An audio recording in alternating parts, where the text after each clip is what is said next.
Thank you so much. And yes, I'm in the neighboring district, and a couple of years ago I was invited to join the Jewish Caucus, and it has been really an honor to be with the Jewish Caucus up in Sacramento. It is one of the fun caucuses, actually. But what I have really been able to see is that we see in the newspaper all the big anti-Semitic incidences, the violent ones, but what I have really learned being a part of the Jewish Caucus is how there is so much small anti-Semitism occurring. And it is highly problematic as we see these numbers increase higher and higher. So I am really pleased. Well, the other thing is that I hope one day that I'm actually going to be a grandparent. And when my child goes to temple or religious school, I want to make sure that I'm comfortable, that they're there, and that the parents can be comfortable. And that's what all of you are here for, to make sure that the people that you are representing, whether it's at a mosque or a church, at a temple, whether they can feel safe in the environment that we have today. So you really have an incredible assembly member here, and Assemblymember Gabriel. He has been able to secure these security grants year after year. They are very carefully administered, and he has been an incredible leader for the Jewish Caucus. Really, it's been a very sensitive time in the last year, and he has led the entire Jewish community through it very ably. And I'm really proud to be here today with him, and please welcome Assemblymember Gabriel. Thank you. Thank you very much. Let's give another round of applause for Assemblymember Irwin, who is an amazing public servant, amazing elected official. I've had the incredible privilege of serving with her, one of the leading voices on issues of public safety, among many other things in the legislature, and it's just really nice to have you here, Jackie, and is originally from Woodland Hills, so welcome home. We're glad to have you back. As was mentioned, my name is Jesse Gabriel, really proud to represent this community in the state legislature. Thank you all for joining us this morning. I'm going to turn it over very briefly to our experts here from the Governor's Office of Emergency Services, who can walk you through the grant application process, but I did just want to say a few things before we begin. And first is a thank you to all of you. I'm one of those people that obviously I have ran for office, believe that government can be part of the solution, believe that government can help make people's lives better, but I'm very mindful of the fact that we can't do it alone.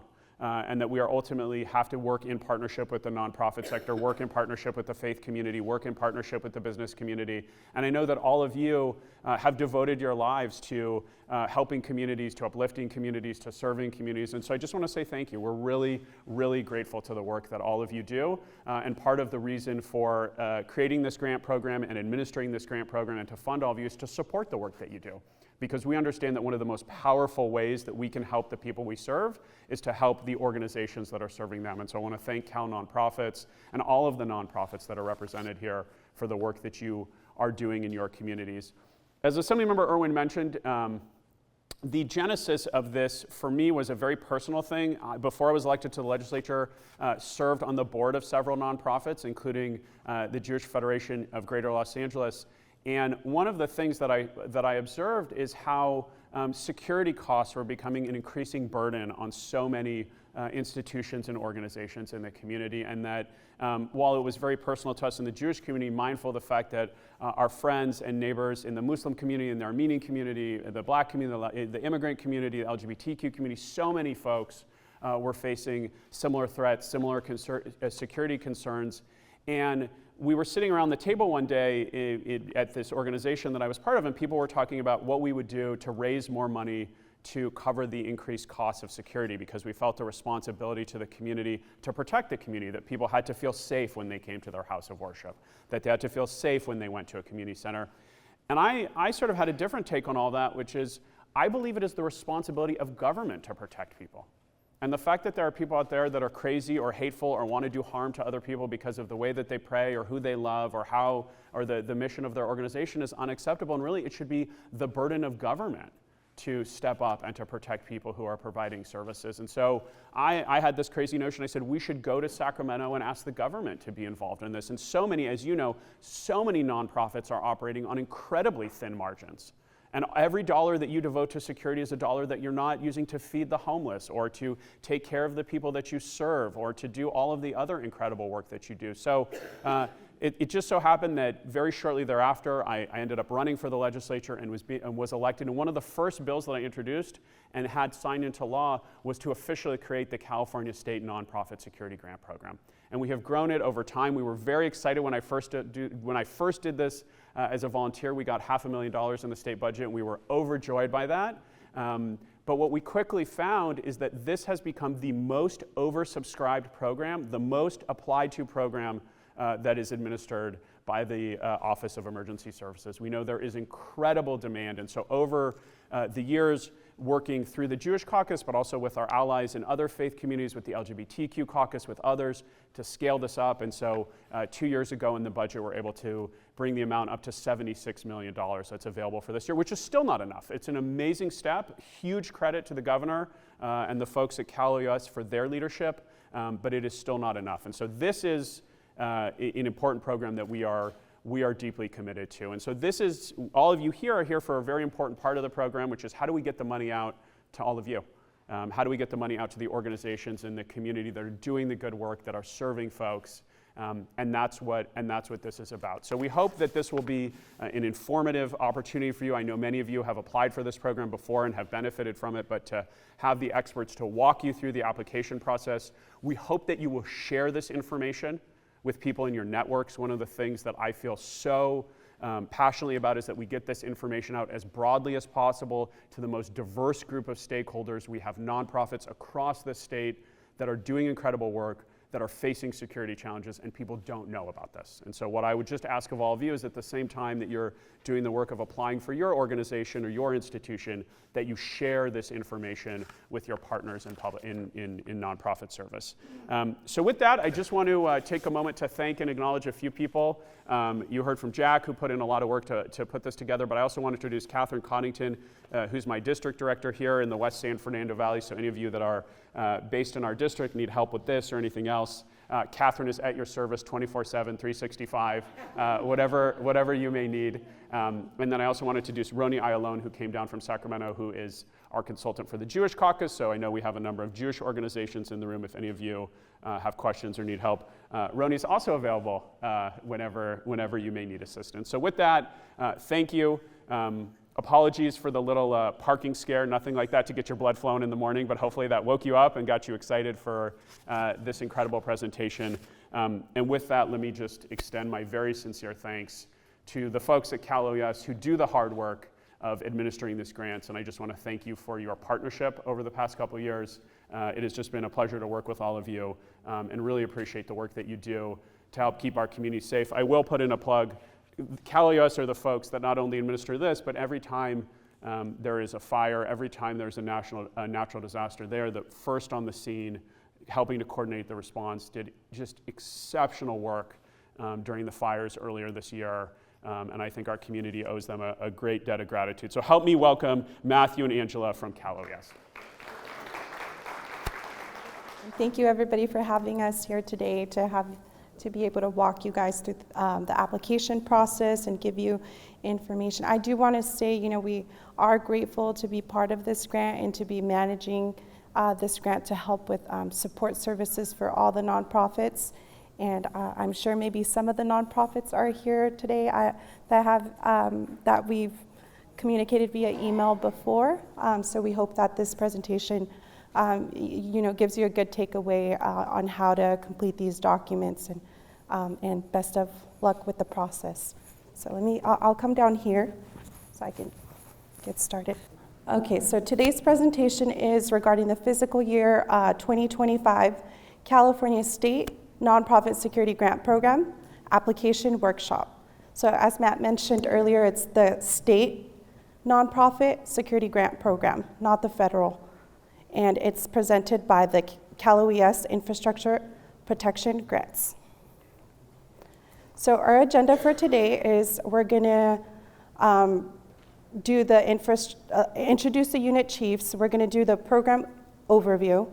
We're gonna give you the purpose of the grant, eligibility criteria, talk about individual applicants, then talk about support service applicants, project activity guidelines, allowable and unallowable costs, the proposal requirements and documentation, and we will do an application walkthrough, and we will go over the scoring, give you some resources, and talk about the threat assessment centers and your proposal submission. So Matt is one of the unit chiefs, along with me, Angela Baeza. So we together run 2 units with a lot of analysts. But the Infrastructure Protection Grants Unit is responsible for the overall grant management of the California State Nonprofit Security Grant Program, CSNSGP. You will hear this acronym throughout all documentation, CSNSGP, which stands for the program. For the overview, so the fiscal year 2025 through 26 California state budget allocated $76 million towards the CSNSGP. This is a competitive program. Therefore, scoring criteria has been established and funding will be awarded to the top scoring proposals until all allocated funding is awarded. Applicants are not guaranteed funding. So the grant subaward period of performance, which we call POP, is from March 1st, 2026 to December 31st of 2027. This date here is very important, so I will repeat it one more time. March 1st, 2026 to December 31st of 2027. And the acronym POP you will see throughout all our documentation, which stands for Period of Performance. Cal OES rates and ranks the proposals competitively. The highest ranking applicants will receive funding until all of the funding is exhausted. Okay, for eligibility criteria, you must be an eligible nonprofit organization that meets this criteria. So described under Section 501c3 of the Internal Revenue Code of 1986 IRC and exempt from tax under Section 501A of such code. The Internal Revenue Service does not require certain organizations such as churches, mosques, and synagogues to apply for and receive recognition of exemption under Section 501c3 of the IRC. Such organizations are automatically exempt if they meet the requirements of Section 501c3. These organizations are not required to provide recognition of exemption. So organizations must be considered high risk for violent attacks or hate crimes due to their ideology, beliefs, or mission. And they must be located throughout the state of California. They cannot be located in any other state. It has to be the location in California. Beneficiaries of CSNSGP funds must also be 501c3 nonprofit organizations. For-profit or fundraising extensions of nonprofits are not eligible. While these fundraising extensions may be associated with the nonprofit organization, CSNSGP funds must be utilized to improve the safety and security of a 501c3 nonprofit organization. And there are some nonprofit organizations that share the same building. In these cases, only one nonprofit organization can apply for the CSNSGP funding. The safety and security enhancements can benefit both or all nonprofit organizations that cohabitate or share the same building. Now for individual applicants. So each applicant may submit up to 2 proposals, and each proposal must address a specific site with its own unique physical address, not a PO box. The applicant must occupy the location at the time of the submission, and locations under construction and vacant lots will not be considered. So individual applicants can request up to $250,000 per location for a total of $500,000. And the allowable cost for individual applicants is planning, equipment, training, construction and renovation, contracted security, and management and administration, which we use the acronym M&A for. For support service applicants, So applicants may submit one proposal for up to $500,000 solely for support services. Funding to support to other eligible nonprofits for the following allowable costs. The number of submissions and amount of funding requested may not exceed these limits. Vulnerability assessments, security trainings, mass notification alert systems, monitoring and response systems, and life-saving emergency equipment. So I did want to touch back on individual applicants here. So this would be if you are applying for your nonprofit organization for the projects to support your individual nonprofit organization, you would be an individual applicant. For support services, this would be if you are a nonprofit that is providing services to another nonprofit or a cluster of nonprofits. Examples of this would be like if I'm the nonprofit and I'm providing life support services equipment to another nonprofit, not for myself, but for another nonprofit, then that would be, I'm providing them a support service. And these are the categories under that. Funding for support services, and we call it SS, must be utilized to support other eligible nonprofit and cannot be used to benefit the applicant receiving the SS funding or other ineligible organizations. Applicants must clearly provide the names and physical addresses of all the eligible nonprofits it's proposed to support. Applicants selected for the SS funding are responsible to ensure contractual agreements with eligible nonprofits to which SS funding is provided.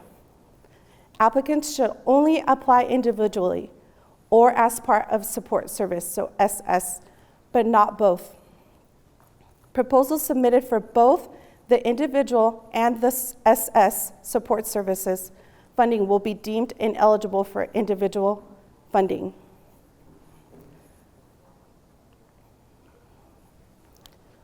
Okay, so for the project activity guidelines, so proposals will be considered by Cal OES for eligibility based on the evaluation criteria below. Allowable costs must be reasonable. A cost is reasonable if in its nature, cost, and amount, it does not exceed that which would be incurred by a prudent person under the circumstances prevailing at the time the decision was made to incur the cost. It must also be allowable. A cost is allowable if it meets all the criteria for authorized expenditures. It also must be allocable. A cost is allocable if the goods or services involved are chargeable or assignable to award or cost objective. It benefits the grant. It also must be necessary. A cost is necessary if it contributes to the overall operation of the nonprofit.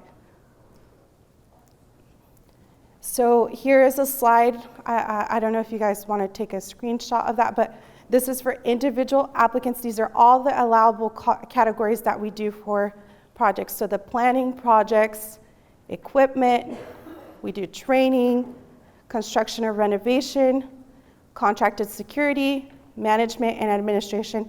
And again, the acronym we used is M&A. So you will see that. So for allowable costs for planning. So planning funding may be used for security or emergency planning expenses and the materials required to conduct planning activities. Planning must be related to the protection of the facility and the people within the facility and should include access and functional needs as well as those with limited English proficiency. And here are some examples of planning activities allowed under the program.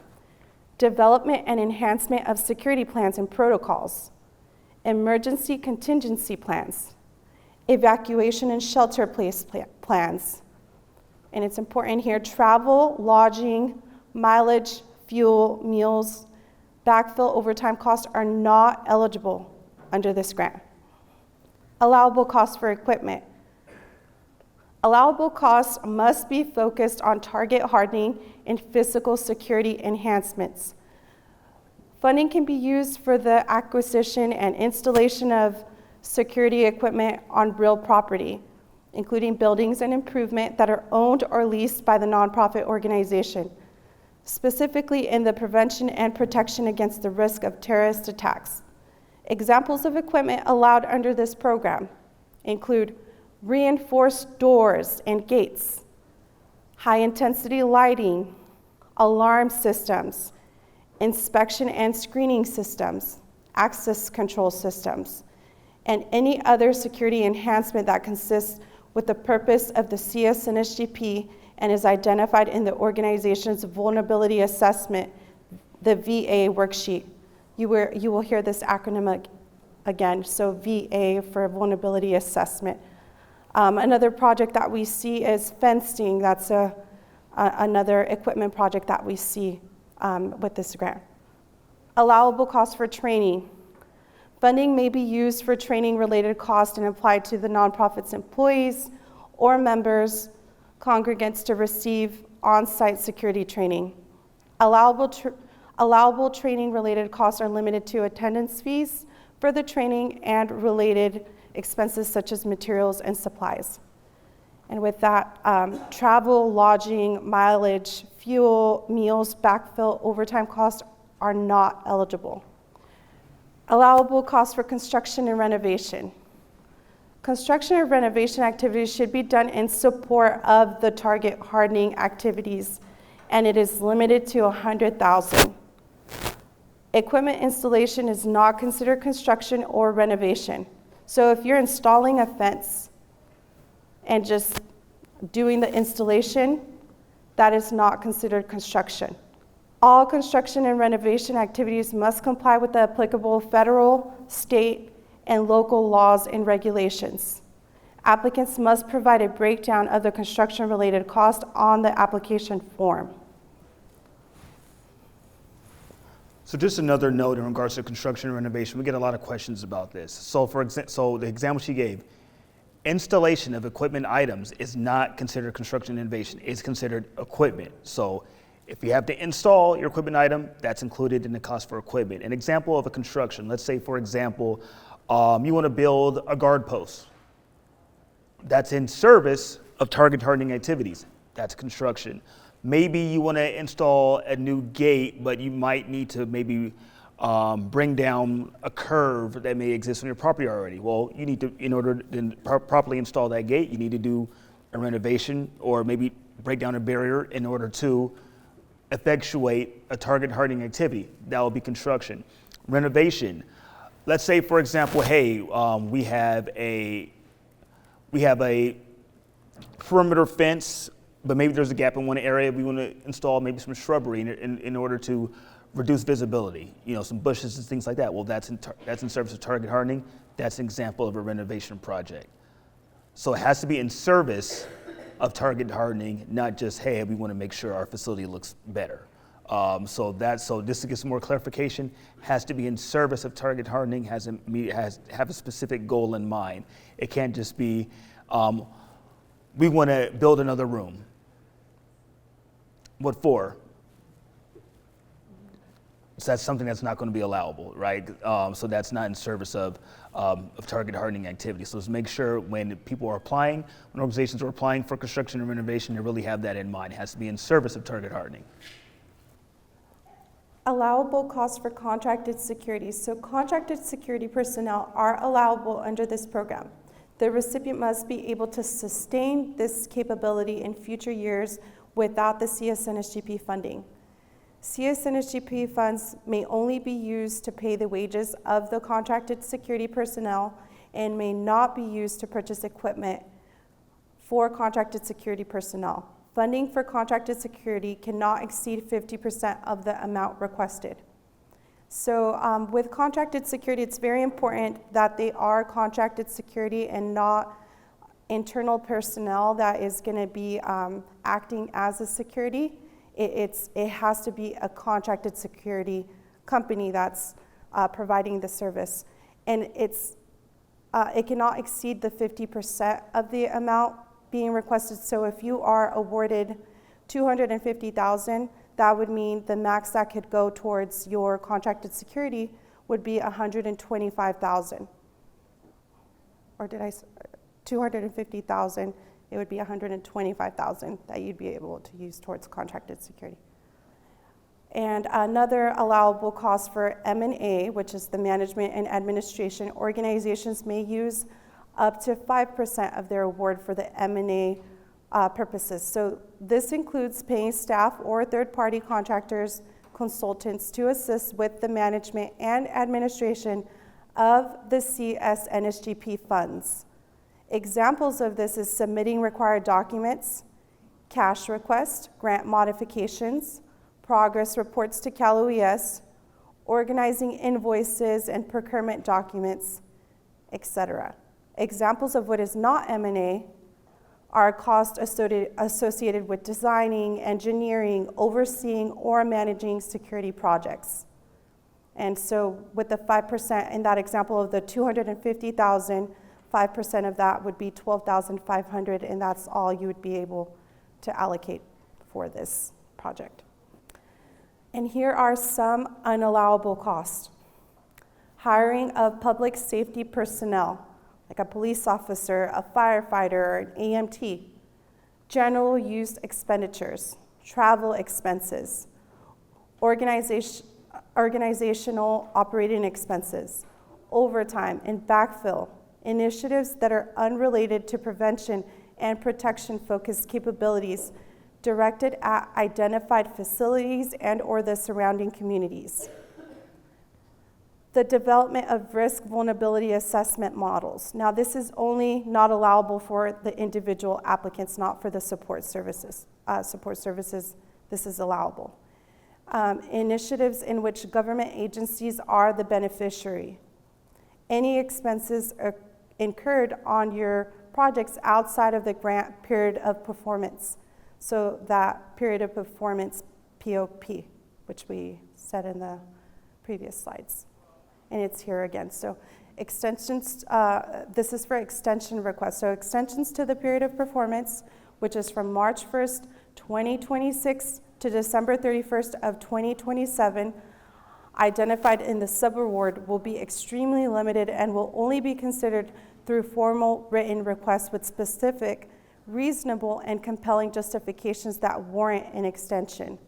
So due to the limited encumbrance and expenditure time allowed by the 2025-26 Budget Act, Cal OES will only consider a 30-day period of performance extension requests for the FY 2025 CSNSGP. So again, here's that period of performance. This date is very important. Question? It says that the proposed period starts March 1st. Does that mean that we'll receive a notification about awards prior to March 1st? It really depends on like the scoring and the entire process of like getting an actual approval. So I don't know if we would get it by that date. Yeah. All right, so these are the proposal required documentation that we need for an application. So document number 1, the Cal OES Vulnerability Assessment, VA worksheet, and it can be in version 1025 or version 623 is going to be accepted. So these two versions, we've gotten a lot of questions about this, so these two versions will be allowed. For the second documentation package that we would need would be the FY25 California State Nonprofit Security Grant Program, CSNSGP application form. And for this one, it's going to be version 1025. These versions are very important. So for the application form, 1025. And the other part of the application this year is supporting documentation. And we will go into these documents in the rest of the presentation as well. Okay. All right, so for this portion, we're going to start getting into the VA worksheet. So first, we're going to get a quick overview of the vulnerability assessment worksheet. So you must obtain a vulnerability assessment worksheet or vulnerability assessment for your organization and record the results on the Cal OES VA worksheet. Now, I recommend just simply using the VA worksheet if you already have not had a vulnerability assessment done. It's a simple checklist, go through and write down the vulnerabilities or recorded information about your organization or the facility. But if you already have had a vulnerability assessment done, please copy that information onto the VA worksheet. So the VA defines, identifies, and prioritizes vulnerabilities of the organization's structure. The VA provides the organization with recommended physical security enhancements to make the organization safer. Align your target hardening requests with your organization's risks, which are the threats you face, your vulnerabilities, and the potential consequences of an attack. The VA should be performed by a person with law enforcement, military, other security, or emergency services background. With that being said, self-assessments are allowed. Assessor title, credentials, and professional certification related to security are identified in Section 1. So once again, we are allowing self-assessments. Ideally, you would want someone with experience, but with that being said, nobody knows your facility better than yourselves. So that's why we're allowing self-assessments. The Cal OES VA worksheet is a required component of a complete proposal. The Cal OES VA worksheet must be signed. So if you haven't had one done or you've filled out a VA worksheet prior and maybe you want to use the same one, please make sure the credentials are listed and it is signed. If it's not signed, that proposal will be null and void. A webinar on how to complete the VA worksheet is available on our website. Obviously, we can't link it right there, but it is available on the website. And if if a security company prepares your VA, they are prohibited from bidding or contracting for the products or services that will be covered under the CSNHP. So let's say a company helps secure or procure your vulnerability assessment, you cannot then use their services if you're awarded the grant program. Results of the assessment must be recorded and submitted on the most current version of the VA worksheet, which is linked to the FY25 CSNHP RFP. Previous versions will not be accepted. As we know, that's not true. We are accepting the 0623 version. So there's a 1025 and a 623 version. We are accepting both. Reason being, earlier this year, many of you guys received the email blast about preparing your vulnerability assessments for upcoming grant programs. With that being said, that version at that time was a 623. It's since been updated, but people have procured VAs since then, before we updated the form. So we're accepting that as well. The Cal OES Critical Infrastructure Protection CIP unit may assist in contacting a regional fusion center for additional information on the conduct of a VA. That can be contacted at infoshare@caloes.ca.gov.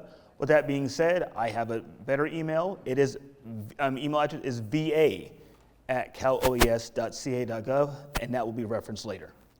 At this moment in time, we're going to move over to the VA worksheet. So this is the VA worksheet. Once again, this is a checklist. So as you're going through the VA worksheet, it should give you reminders about, hey, maybe some things that, some vulnerabilities may arise about my facility. I would go through it one by one, starting at the very top. And once again, if you already have a vulnerability assessment done, just please transfer the information over here. So once again, this is a 1025 version. Once again, we are accepting the 623 version as well. At the very top, you put the name of your organization. This name should be in concert with the IRS. So whatever your legal name is on the application, we'll go into that later. Please make sure that both names, not potentially DBA, or some organizations have a nickname, IRS identified name. That goes on the application. That same name must be here. Physical address of your organization. Assessor's information, Section 1. Who's it conducted by? You have a list of options. Once again, self-assessment is one of them. If other was selected, please list here. Please provide the assessor's name and credentials. Make sure it's signed, and make sure you have a date of the assessment. Section 2, just getting some information about your nonprofit, nonprofit applicant general information. So this is a PDF fillable form, so you can copy and paste a picture onto it. So attach an aerial photo of the nonprofit that clearly shows the property line and all structures. Now later we are going to, one of the supporting documentation is like a Google Maps photo of your location. This does not supplement that. So if you are going to put it here, just know later we're going to be asking for that as well. So make sure to do both. And I'll talk about this later in the VA worksheet, but if certain information you cannot put on here, you can always attach pages to the VA worksheet. Don't send it separately. Attach pages to this worksheet. It asks for your UEI number. This form is also used for the Federal Nonprofit Security Grant Program. We do not ask for the CSNSGP, we do not ask for the UEI number, so please disregard that. You can enter it, it means nothing for us. We don't deal with UEI numbers. GPS coordinates, local law enforcement agency, local fire department. So section 3, nonprofit applicant background information. This information about your organization, potential membership size, what community serves, any outreach programs, on-site facilities, facility use, etc. Threat assessment. So here is where we're going to identify threats. Now specifically, list any acts of terrorism against persons or property directed at the nonprofit site inflicted to achieve political or social objectives during the last 5 years. Attach any photos, news, articles, or police reports that validate these incidents. Sorry, it's very blurry for me. So if any of these incidents may have occurred for your organization, please go ahead and list it here. Now we're getting to the actual worksheet portion. So this is when, for most organizations, they may walk through their facility and more or less a checklist. You know, this is also a way to find out more about your facility. So hey, perimeter and access control assessment. Does the site, facility, or installations have a clearly defined perimeter? Does the organization effectively address all vehicle and pedestrian entry and exits? Is the perimeter checked routinely by staff, volunteer members, or security? This is when you're walking through and finding out, hey, well, this is the case, maybe not, maybe so, maybe there's something that may need to address. So please go through each one and really identify more or less information about your facility, but it may reveal some key vulnerabilities that may exist. Security lighting. Are doorways illuminated for security and safety? Is the lighting adequate to assist in security camera system to detect, identify activities around your site? These are just examples. These are questions you should be asking yourself that's being revealed in the VA worksheet. Let's say IDS or intrusion detection systems. Does the intrusion detection system provide any specific or more focused coverage of identified critical assets? Do you even have one? Are security cameras and IDS sensors integrated in order to detect, identify, and respond to, alarm activations? These are questions. Security operations. Does the facility use a security company, employees, volunteers, or members to perform security patrol operations? How does the nonprofit organization communicate with employees, volunteers, and members during emergencies? Once again, these are just questions, checklists, you're asking yourself and providing the answers. If you have a vulnerability assessment attachment, any photographs, maps, diagrams, once again, PDF fillable form, but you also can attach it to the back end of this document. Mitigating options or mitigation options. So this is arguably the most important part because this ties to the actual application of your proposal. So in this portion right here, we're going to list vulnerabilities and how to respond to those vulnerabilities. What are mitigating options?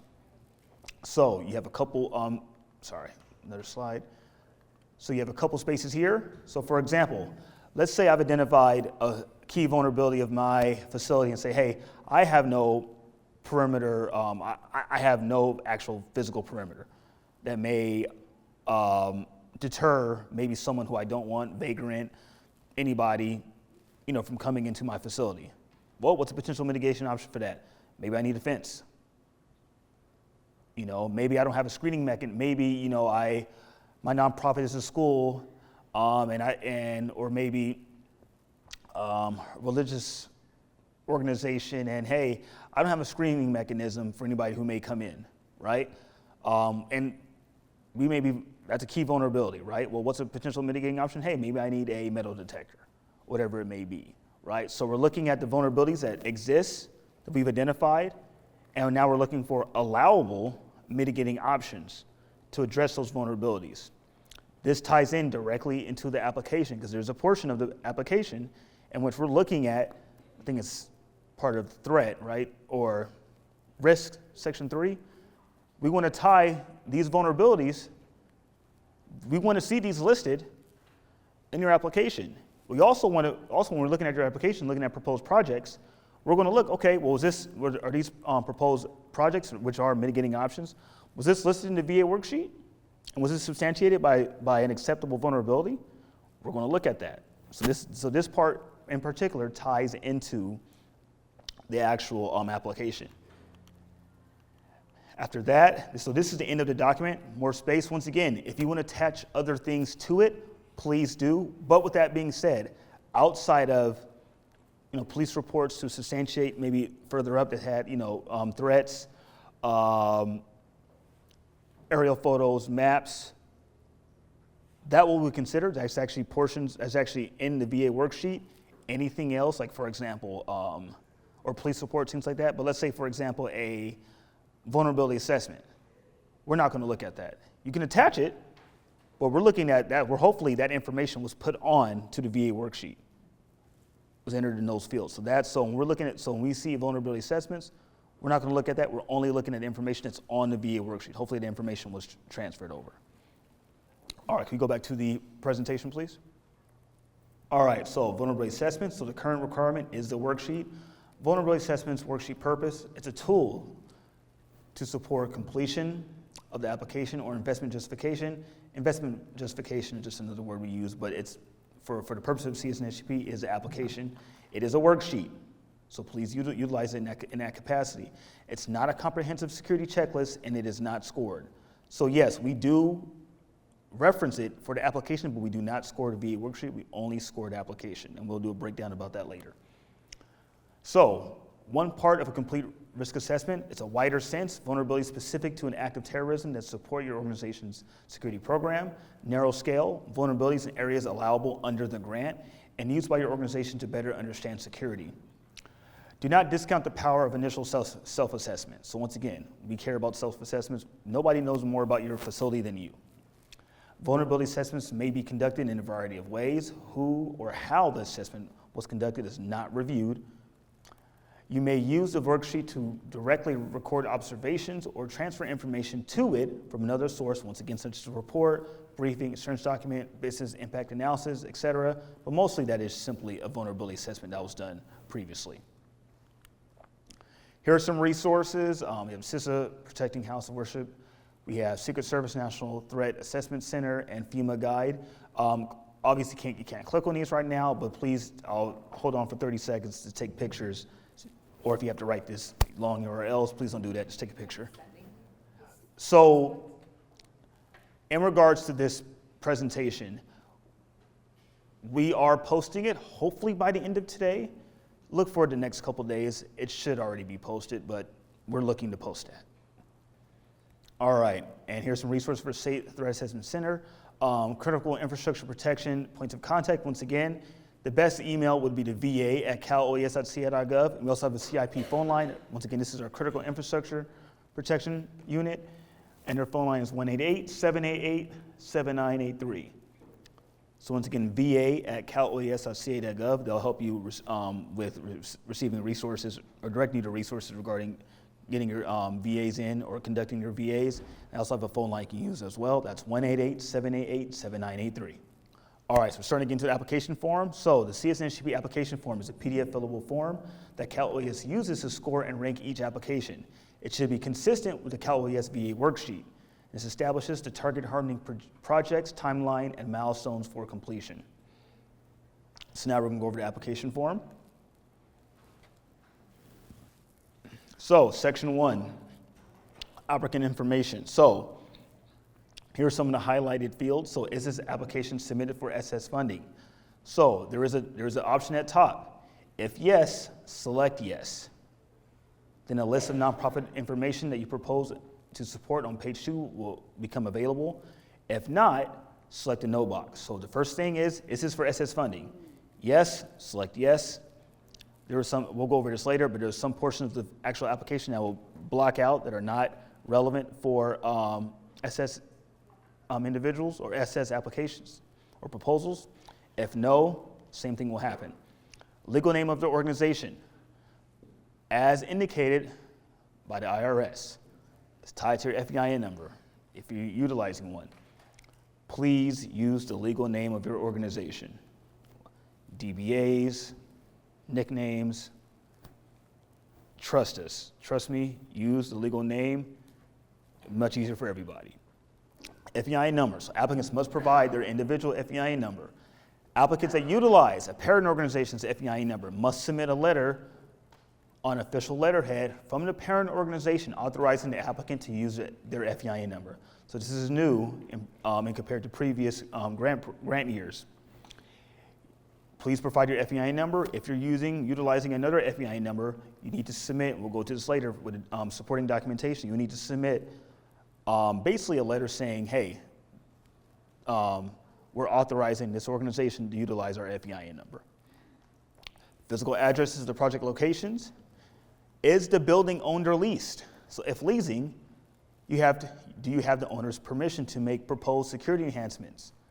SS applicants must answer this question based on eligible nonprofits they propose to support. So if you own it, awesome. If you lease a building, sometimes organizations are awarded, and then when it comes to actually implementing projects, the owner of the property says, oh, nope, you can't do that. You can't make any structural changes or things like that. So please, just have permission. Simply put, just have permission. Mailing address if different, use your administrative office address if different from project location. Contact information, email addresses, website address, primary and secondary point of contact, 501c3 status, indicate that the applicant's organization is a federally recognized nonprofit or is a nonprofit eligible organization. SS applicants will certify this requirement for all eligible nonprofits they propose to support. Funding requests, so up to $250,000 for individual applicants and up to $500,000 for SS applicants. Applicants' ideology, beliefs, and mission. Description of organization's ideology, beliefs, and mission. SS applicants must summarize the ideologies, beliefs, and missions for all eligible nonprofits they propose to support. Primary applicant type, and then applicant's primary affiliation. This section, unlike previously, was not scored. Now it is worth 5 points. And as you see, it's been expanded. So this section 1 is now worth 5 points. Background information. Now for SS applicants must summarize the shared background information for all eligible nonprofits they propose to support. So you can describe the symbolic value of the site as a highly recognized national or historical institution or significant institution within a community that renders the site as a possible target of violent attacks or hate crimes due to ideology, beliefs, or mission. Does your organization serve any populations at risk of being a target of violent attacks or hate crimes? If yes, identify the populations and explain why the populations are at risk of being the targets of violent attacks or hate crimes. Describe any previous or existing role in responding to or recovering from violent attacks or hate crimes due to ideology, beliefs, or mission. This section is worth 7 points. Risk. So risk is defined as a product of 3 principal variables: threat, vulnerability, and consequence. SS applicants must summarize the threats, vulnerabilities, and potential consequences for all eligible nonprofits they propose to support. Once again, we keep putting eligible in for SS bolded because when you were applying, those organizations that you're listing, that you're saying, hey, we're going to support in these various ways, they have to be eligible. They also have to be eligible for the grant. You can't have, let's say you have 4 organizations, and one of them is not a 501c, one's a 51b, or unincorporated, or actually not, or for-profit. Everything's done after that. They all have to be eligible. If any of those aren't, proposal's null and void. Threat. Applicants should discuss the identification and substantiation of specific threats or attacks against a nonprofit organization or keyword closely related organization by a terrorist organization, network, or cell. The applicant should also discuss findings from risk assessments, police findings, and or assurance claims specific to the location being applied for, including dates and specific threats. So once again, closely related organization. Many organizations are applying that have not actually received any threats or have not had any actions taken against them. And an organization like yours may have. If it's a threat to them, it's a threat to you. So you can't include, hey, maybe nothing has happened to me, but historically, my organizations like mine have been targeted, and hey, here's an example of something that happened down the street or another city, right? That's a threat to them, that's a potential threat to you. Vulnerabilities should be in consort with the actual VA worksheet. Applicants should discuss the organization's susceptibility to destruction, incapacitation, or exploitation, and these should be consistent with the vulnerability/security assessment. So the vulnerabilities listed here, ideally, are consistent with the VA worksheet. Once again, this is scored. That's where we see a lot of points taken off. Potential consequences. Applicants should discuss potential negative effects on an organization's asset system and or network if damaged, destroyed, or disrupted by a terrorist as a result of a hate crime. This section is worth 12 points. Security enhancements. So this is section 4. So for individual applicants, must describe each proposed activity or investment and the identified threat or vulnerability that is addressed, as well as associated costs for each activity or investment. Once again, allowable costs, planning, equipment, training, construction, and renovation, limited to $100,000. Contract security personnel, limited to 50% of the total requests, which are asking to be awarded. And management and administration, limited to 5% of total requests. This section is worth 14 points. SS applicants must summarize the services for each eligible nonprofit the applicant proposes to support. Allowable costs are focused on the following items. So vulnerability assessments, security trainings, security-related training and programs limited to the protection of critical infrastructure, key resources, including physical and cybersecurity, and terrorism awareness/employee preparedness. Mass notification alert systems, monitoring and response systems, life-saving emergency equipment. This section is also worth 14 points. As you can tell, for SS and individual, same point total, nothing changes, just some of the information captured is different. Milestones, so this is section 5, this is worth 5 points. Provide description and associated key activities that lead to the milestone event. SS applicants must provide key milestones for all eligible nonprofits they propose to support. Start date should reflect the start of the grant associated key activities, and end date should reflect when the milestone event will be completed. Milestone considerations, time for a complete bidding process, time to complete work, and the organization's time involved with managing the project. Examples of sufficient milestones, for example, 1, create planning activities by June 2026, or conduct planning activities by 2026 or September 2026. Example would be, another example is collecting procurement documents, bids, invoices, proof of payments, maybe starting the fencing project or planning for the fencing project by this certain date, completion of the fencing project by this certain date. Not so good examples. Let's say your nonprofit is a school. First day of class, not a good milestone. Winter break, not a good milestone. Have it be tied to your projects, their implementation, their planning, and their completion in respect to the grant. Impact. So this section is worth 5 points. Explain how your organization/facility will be a safer place at the end of the FY25 CSNSGP period of performance. SS applicants must describe the impact and outcome of all eligible nonprofits they propose to support. This is very specific. This is not scored highly because people simply do not answer the question.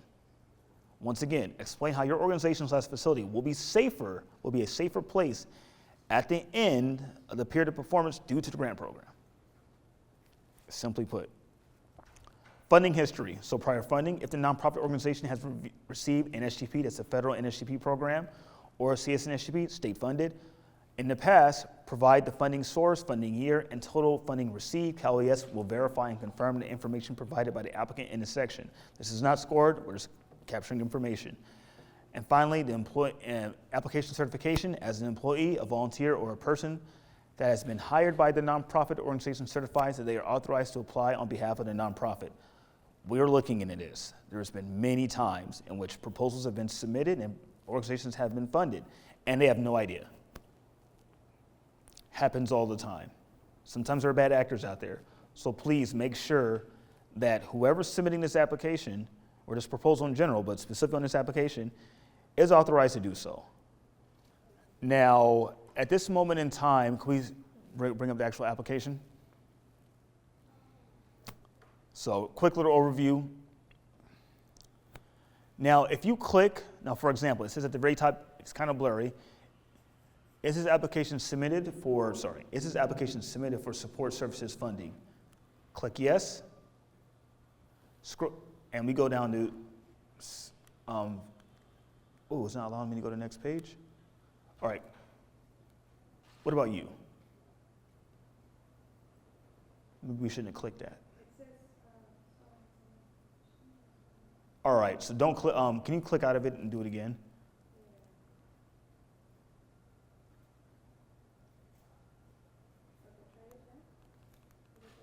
Yeah, it's not allowing me.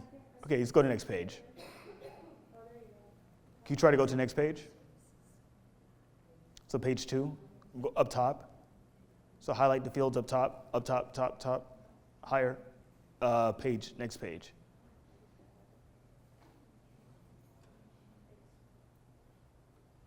Can you define support services? Yes, so support services, once again, applicants are, can apply up to $500,000. There are 5 categories, off the top of my head, vulnerable. So essentially, organizations sometimes support others. They may provide a service, or they may simply, be a support for other organizations. For FY25 CSNHP, organizations can apply and receive funding to support other organizations. So let's say, for an example, my nonprofit deals with maybe a cluster of other nonprofits, and we want to apply and say, hey, these nonprofits lack a mass notification system, or maybe they don't have life-saving emergency equipment. This would be like CPR, CPR and AED, devices. So we want to secure funding in order to get those items for these nonprofits. They can do that now. This is all in reference to Assembly Bill 1158, legislation in the California state budget. New language was put in to allow for support services. So that's why you're starting to see it in, you saw it first in FY24 CSNHP, and now FY25 kind of been expanded, and allowing funding specifically for that individual and separate from the actual individual applicants. If you're applying just for your own organization, you would say no to that? Yes, if you're applying for just for yourself, you're saying no to that. If you're applying for, hey, I'm going to provide support for other nonprofits and use this funding for them, then you'll select yes. Now, the reason why I wanted to select it, which looks like it kind of backfired, is when you select that on the application, depending if you put yes or no, certain information on the application gets blacked out. If it's not support, so for example, did you select anything right now? Select a yes?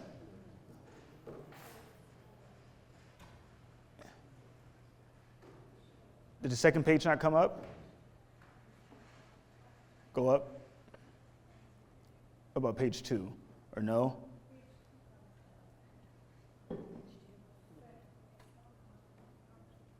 It's not blacking out? Okay, I think it's just a file. It's not trusted, so it's not, yeah. So what we wanted to show is, you click on one thing, some stuff blacks out. The document on the website on the RFP is correct. It's just this computer, it's not recognizing it. Question? If you are doing support services, and let's say you're doing, for one organization, you're doing vulnerability assessment, and maybe for another one, you're doing training, and maybe for a third one, you're doing planning. Yes. How would you, You'll be able to capture that information and describe on each one for each of those services on the actual application. It's on, excuse me? and the funding for that would go towards your organization because you're the one providing the training, the planning, and then the VA. Yes. So let's say, for example, you do security trainings, and you do that, and you want to do it for other nonprofits. And yes, it benefits the nonprofits, but reimbursements and stuff like that will come to you. You use the grant funds in order to effectuate those services. Let's say you're going to assist those organizations with purchasing mass alert systems. You know, you will supply if awarded, right? You will supply documentation showing such. You will show, you know, that procurement guidelines were followed, and you know, you provide proof, invoice, proof of payment, proof of existing of these projects, these items, and you'll submit for reimbursement and things like that. Also, once again, quick note: this is a reimbursement-based grant only. No more advances. That was the case previously. This is only reimbursement. So I really want to emphasize that. So make sure you guys are not applying to something that you may not be aware of. This is only reimbursement based. Yes. I just wanted to clarify that because in the slide deck it said that the money, if you are support services. So the benefit, it's worded. This is due to language in the bill. It's worded that way. Your organization, the benefit is for the support. You're effectuating services or support for other nonprofits. The benefit is for them. Right, but the money is coming. Yes, yes. So section 1, all the information I said before: legal name, physical address, mailing address, point of contact, secondary point of contact. Next slide. I'm going to say next page. Sorry about that. So here, if you selected support services, this is what you'll certify at the very top. Does the applicant certify that these eligible nonprofits are 501c3 certified or 501c3 recognized at the IRS? You will list the nonprofits as well as the physical addresses. Next page.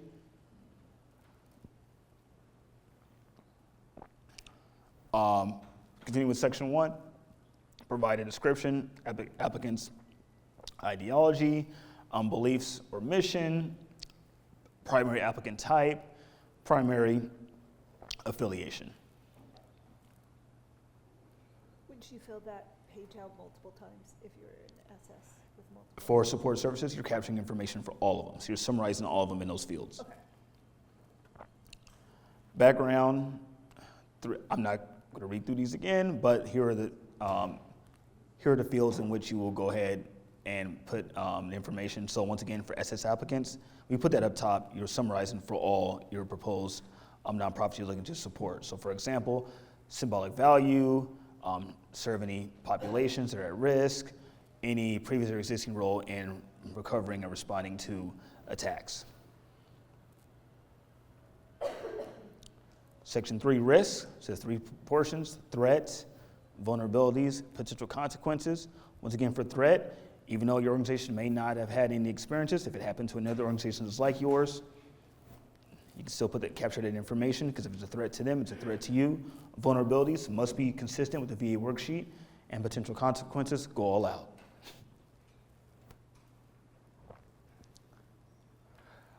Security enhancements. So for individual applicants and SS applicants, this is where you're summarizing proposed projects and activities. This page will black out, what's in this one, the next page. If it's for SS, this information will not be able to be captured. If it's for individual applicants, you'll be able to capture this information. So for example, quantity and description of items to be purchased, the vulnerability is to be addressed, once again, consistent with the VA worksheet, and the type of funding requested. So scrolling down to the next page. More space allowed. Once again, so right here we have training, M&A, planning, construction, renovation, and contact and security personnel. If you selected yes for SS, this will be blanked out, not able to put this information. But these are for individuals. Once again, if you're selecting those activities, yes or no, describe it, and the funding requested. The total cost must be the same that we captured on page 1 of the total amount of funding you're looking to request. So please make sure those numbers. If you're asking for $250,000, the total for your projects must also equal to $250,000. Yes. Scrolling back to the equipment purchases, do you want it to align with the federal? You can. So we don't have this, so unlike the NSGP, we do not have the requirement, but it makes it easy for everybody. We're familiar with the AAL codes. You can do that as well. So yes, if you want to use the federal AEL codes, go ahead. It's not a requirement.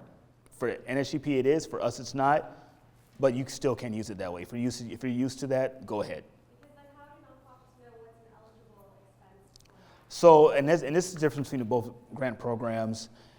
We have a little more wiggle room. It has to more or less, so the CSNSGP is built off the NSGP. NSGP existed first, CSNSGP came after. So a lot of the same background, but we're a little broader in a sense as, as time evolves. Like for example, 15 years ago, we're not looking into potential cybersecurity and things like that, right? We adapt with the times.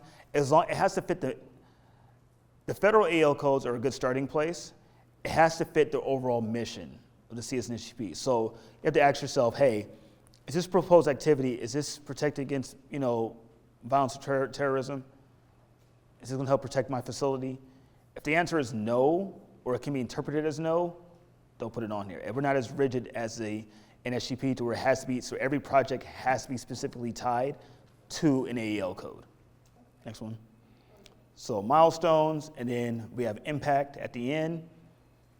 So for milestones, put milestone, start date, and the completion date. Impact, you have a space provided. Once again, for SS applicants, summarize the impact for all your proposed nonprofits you're looking to support. And then finally, the applicant certification, it's at the end.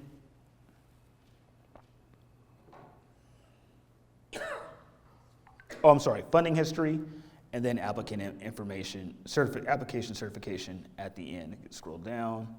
Yeah, so you have boxes to check.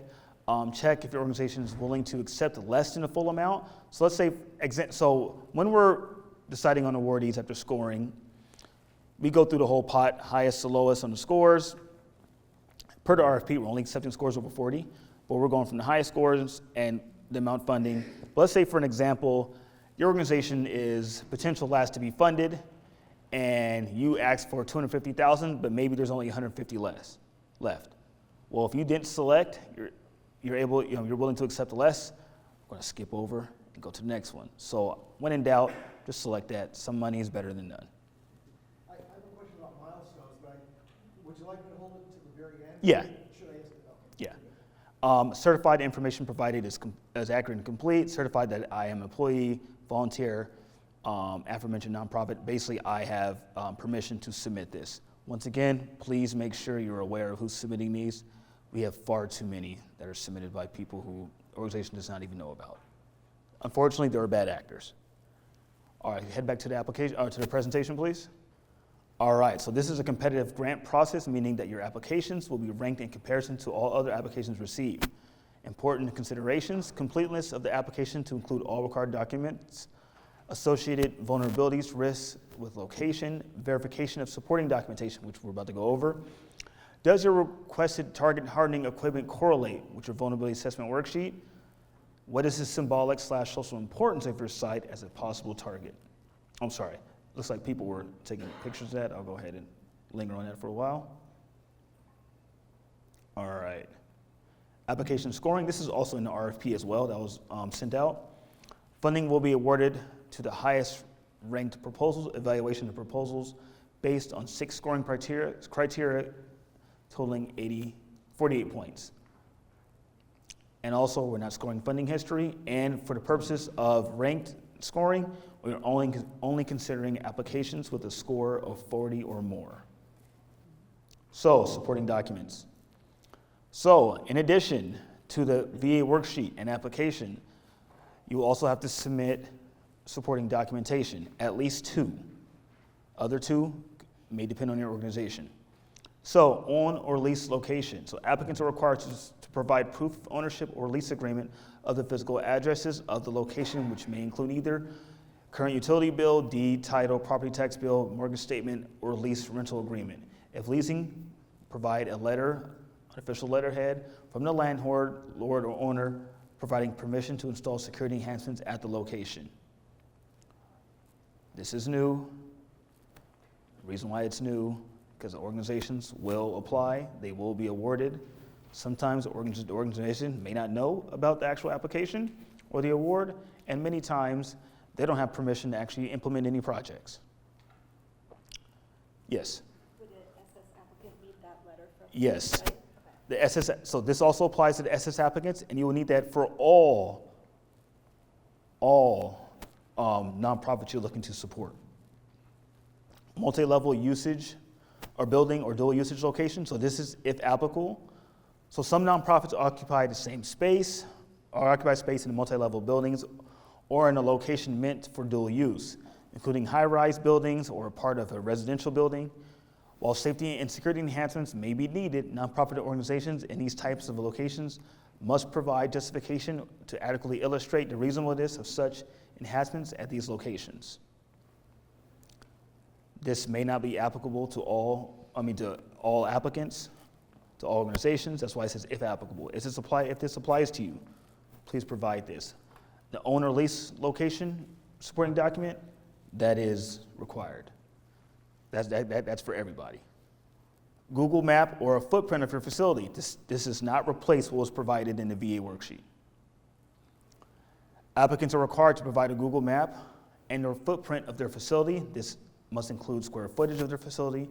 In cases of office space, room dimensions must be provided. This is required. This applies to every organization that applies, and for SS applicants, also as well to all the organizations you're looking to support. Why is this? We can get into that in the question and answer period, but it's very important because sometimes, you could be a liquor store. We've gotten that. Or your organization may not exist, may not have an actual physical location that you purport to say is there. Or what you submitted is clearly not true. Now, Federal Employee Identification Number, FEIN number, if applicable. Applicants that utilize a parent organization or you simply do not wish to use your FEIN number for whatever reason, if you're looking to utilize another organization's FEIN number, you must provide a letter on official letterhead from the parent organization authorizing the applicant to use their FEIN number. This is if applicable. May apply to your organization, may not. If it does, please provide it. So at the very least, there'll be 4 documents being submitted. VA worksheet, application, Google map or footprint, own a lease. Application submission, name, file naming. Please take a picture of this. The following naming convention must be used, keyword must, for submitting proposals. So, FY 2025 in capitals, space 2025, underscore, CSNSGP, underscore, then it depends on the document. Application, VA worksheet, own lease, multi-level dual usage, map footprint, FEIN authorization, followed by underscore, then your organization's name. If you want to use an acronym for your name, go ahead. If you want to shorthand it, like for example, examples meaning like at the bottom, Church of the Ocean Wave, Church Ocean Wave, Congregation of the Holy Savior, Calling Holy Savior, just shorthand it. We're opening these documents, we understand where they are. So for example, Sunshine School, FY 2025, CSNGP, application, Sunshine School. Other instructions, let me get a little closer for this. So application forms, VA worksheets, supporting documentation submitted as a combined document would not be considered. So please do not combine your documents. Meaning you have one document, one PDF, and it's application VA, then like another document that's attached as like own lease. Each form, own PDF document by itself. Or in the case of the Google Maps, like I said, when that may not be a PDF, that could be like a JPEG or things like that. You can submit it like that, but everything else, PDF. Proposal documents must be submitted as PDF attachments and complete scanned copies. So yes, we're looking for PDFs. I misspoke previously. Must be submitted as PDF attachments, incomplete scanned copies, altered or prior versions of required forms, combined forms, embedded links of proposal document zip files will not be accepted. Zip files, sometimes we'll open it and that computer's done. we'll get viruses, we'll get links, and sometimes people intentionally put some nasty stuff. If it's a link, we're not clicking it. As for security purposes, we have been burned before. And sometimes people, like I said, there are a lot of bad actors. they will intentionally send us some not so savory things. Password protected documents will not be accepted. Application forms and VA worksheets must be submitted on the most current versions. Once again, we are accepting the 0623 version of the VA worksheet. Applicants are encouraged to apply only for the amount of funding necessary to safeguard their facility. Additionally, applicants are responsible for completing and signing the VA worksheet and accurately identifying the requested resources onto the application form. It is very important to note that Cal OES staff cannot assist in the creation of the documents. Cal OES staff may only provide clarification on the questions presented in the application form. So, recommendation for award. Final funding decisions are made by the Director of Cal OES based on the following factors: rank score, consideration of funding priorities, prior negative administration, and programmatic performance if applicable. Once the decision has been made, the applicant will be notified via email. Those selected will receive an award letter. Those not selected will receive a denial letter and information on the appeals process. So here's some information for our local threat assessment centers. We have local and our main one in California. Take a time for you guys to take a picture of this. Man, I'm sorry. Can we go back one slide? I'm not familiar with the other two bullets. Which one? Consideration of funding priorities? Yeah. Or prior negative administration? So, excuse me? I thought it was based on a score. I mean, initially it is, it mostly is. Unfortunately, we've had to, let's say for an example, an organization is awarded but was previously caught for fraud. Fraud. Yeah, which happens. We're going to bring that into consideration. You know, would they get funded over someone who has maybe never been funded before, but they have the same score? Sometimes there are negative, and sometimes organizations, be generous. There's a reason why we included this. It's the best way I can say it. Yeah, I'll get more in depth in the question and answer period.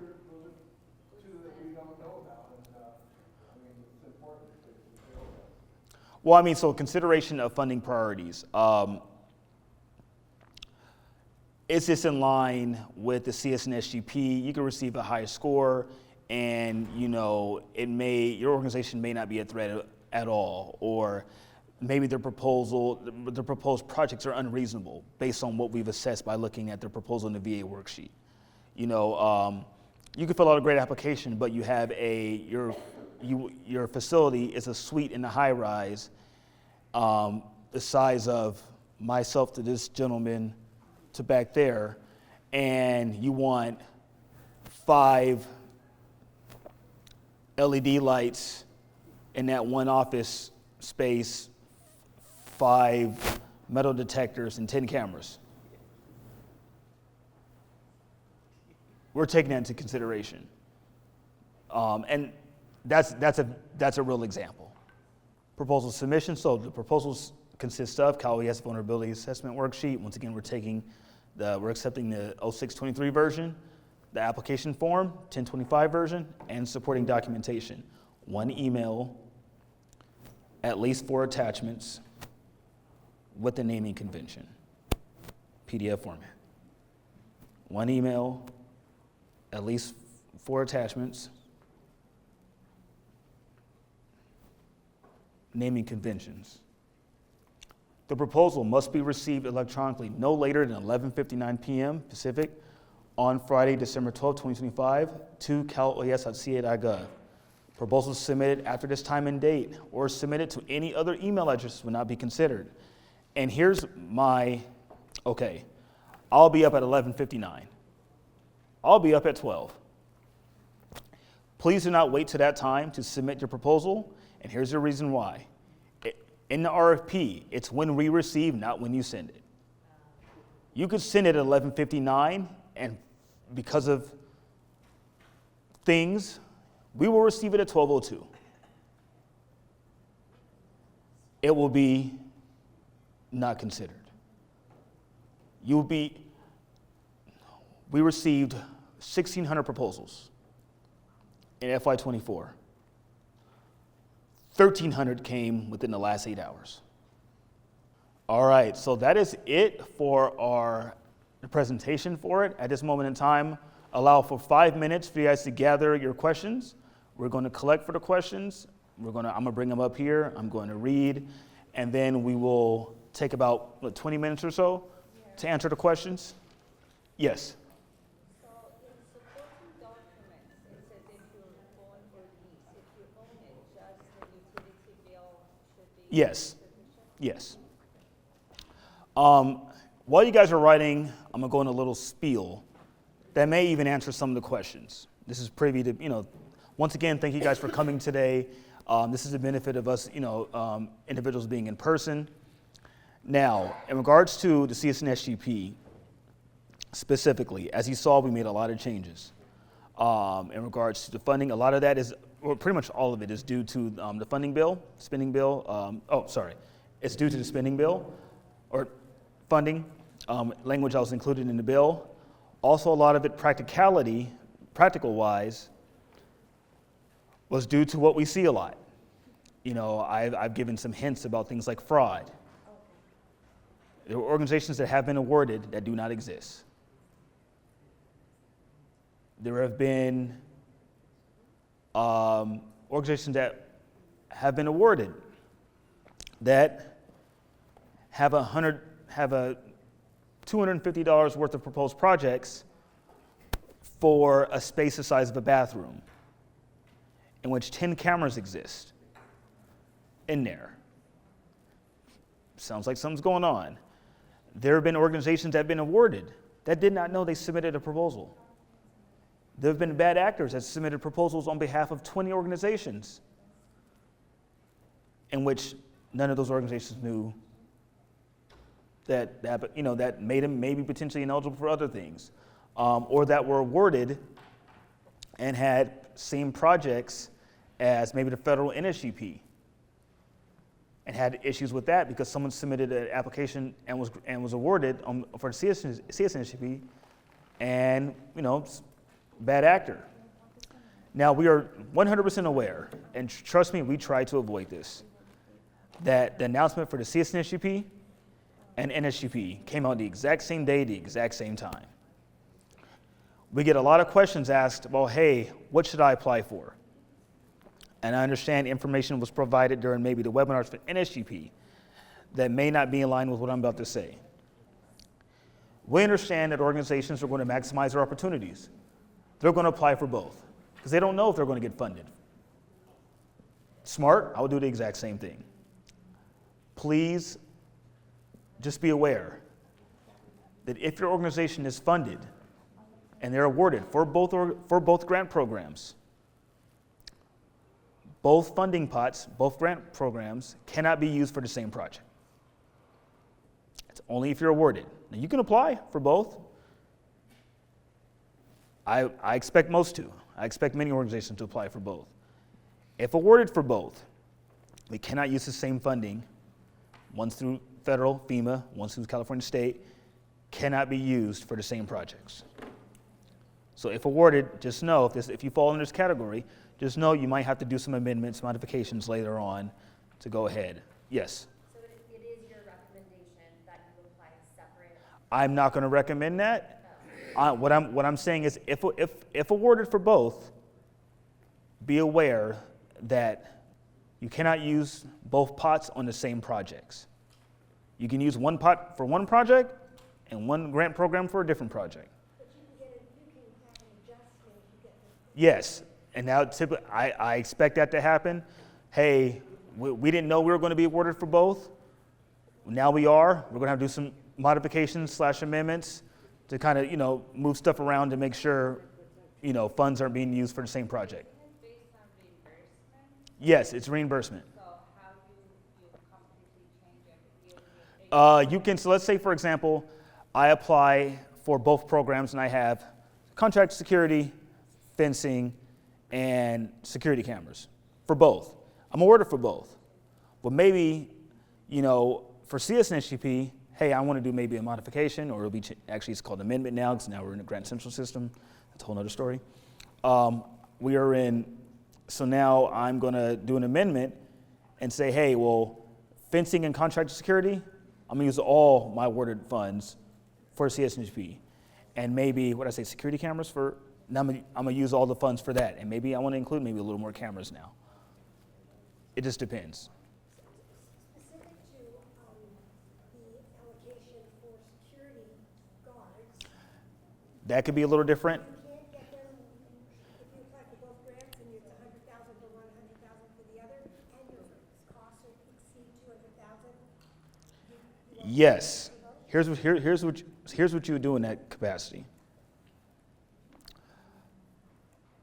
Maybe for a moment in time. Also remember, it depends on the actual performance period for each grant program.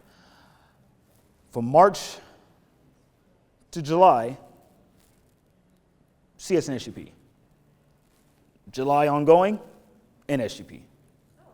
Can't be simultaneously at the same time. That's an example for contract security.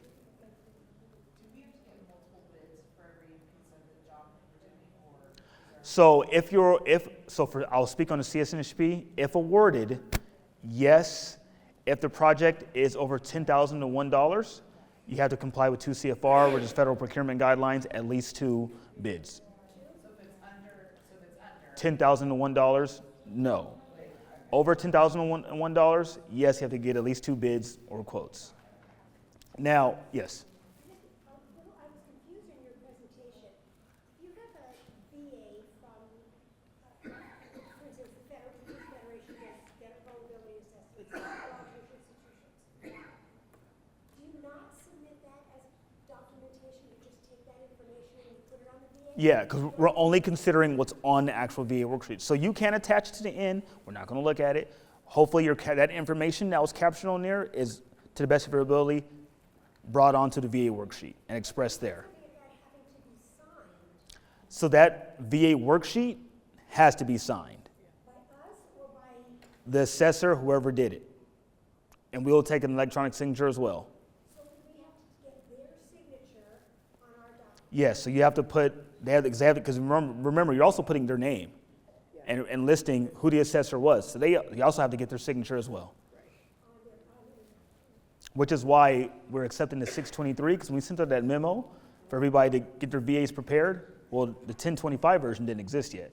The 623 did. A lot of people got their stuff signed, sealed, ready to go. So we have to accept that. Also, so just getting a little bit of inside baseball. So question was asked, about, when we expect awards to be announced. It depends. We saw quite a bit of delay last year. That's because some of us got pulled away. Cal OES, there was change in administrations, it's different priorities. Also, a lot of us got pulled away to deal with the Palisades. With the Cal OES, in addition to our normal duties, at any point we can be activated, boom, be sent over to deal with an emergency. Also, we received 1,600 proposals. It takes a while. How many get awarded? Does it tend to vary? It depends on what's being requested, the funding, and how when that pot runs out. So you could have a perfect application and still not necessarily get the award. That would be rare. Is it competitive? Right? I mean, it's competitive. I mean, you can have a perfect the odds of you having a 48 and not being awarded is slim to none, unless there's unless there's some serious negative mark. And that happens. We have, like I said, we have organizations that have had to repay everything. We've had organizations that will get invoices, proof of payment, that are clearly doctored. We're looking at the licensing of these organizations, these vendors. They don't exist, they're not licensed. They perform work, they overvalued the work. Hey, why does this door cost $75,000? So let's say the flip. I work for a nonprofit based. 3 times we've applied, 3 times we didn't win anything, we didn't award anything, and we constantly we're right at the corner of a very visible place. We still have incidents and break-ins and everything, and we're like, what is it going to take? We've had people with guns come and shoot. So what else does it take? We don't know what the secret ingredient. I mean, the secret ingredient. Something so that our people stop dying. The secret ingredient. So I hear you and I empathize you. Yeah. Trust me, I get that all the time. And it's just a great proposal. And it's accurately addressing the questions that are being asked and actually capturing that information that we're requesting. Like, for example, what I said about impact. Answer the question. Because they'll have like a whole soliloquy about, but they're not actually answering the question. And also, I mean, not short, but just answer, answer the question. We also provide a rubric. And on the RFP, there's a scoring breakdown in a rubric. The rubric is your key. Go by the rubric. That's your guide. I'd start there. If we list our vulnerabilities, let's say we list 10 vulnerabilities from our vulnerability assessment, but we are only in our narrative asking for or identifying 3 things that we need. Is that an inconsistency? No. We only list the 3 on our. On your so your VA has 10 and your application has 3. Those match because those 3 better be on that VA. Yeah, it's fine because you can list 5. You may not need funding for all those vulnerabilities. You may not want to address those right now. You might want to address those later, or they're currently being addressed right now in your own capacity. So yeah, that's fine. That's not going to negatively count. We just make sure that the gold standard is the application, and that's substantiated by the VA worksheet. If we don't know whether we've received funding from the feds or the state previously, and it goes back over 10 years. That's not going to negatively impact you. It's a question we ask and we want to be honest. Yeah, I mean, we want to capture, I believe it says the last 5 years. We want to capture that information, but if you don't know, that's fine. You don't know. Yeah, we're only going back 5 years. I think it says that actually on the application. We're only going back 5 years, but if you don't know, then you don't know. And we're not, hey, guess what? 20 years ago, no, we're not going to do that. So, I scribbled front and back on my card, more for me, because I thought I was going to ask. I apologize. I didn't know somebody. Oh, you're fine. People started raising hands. I started answering. No, but I just have a hard time. Okay. I'm trying to decipher my questions. So I have 2 that I'm really interested in hearing something. On the milestones, I've been doing federal and state for about 5 years. I had about a good success rate. It put me in Cooperstown if I was a ball player. I'm pretty sure I was your program representative at one point. You may have been. Yeah. We've never had a harsh word pass between us, though. So here's the thing.